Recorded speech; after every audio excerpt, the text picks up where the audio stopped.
upload niya sir, tapos kumakanta siya. Oh, Yun, may naka-inspire sa kanya hanggang sa... Koreano. Hindi, yung mga Pilipino din na nagbablog ng YouTube. Si ano? Si Mariano Sikat. hanggang... Sikat. Hindi pa yun sir, meron pa. Si, si tapos- Angel. Oo, si Ate Angel. Oh.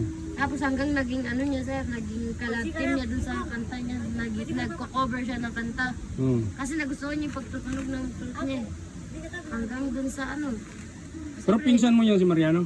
Oh, malapit na sa amin. Kami last dito sa doon, kamag-anak ko. Oo. Asan na ba nakatira ngayon yan? Si Mariano? Papanga pa rin? Sir, sa ibang bansa na siya. Hindi, nasa ano lang, Manila.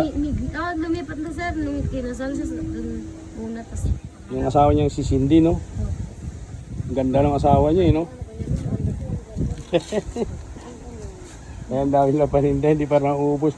Namroblema sila kung paano nila ibalik. Kaya sabi ko, bigay na lang nila sa akin. Bili ka na kasi sir. I-Gcash ko nga. Pag bumili ka daw dyan sir, pupunin ka lalo.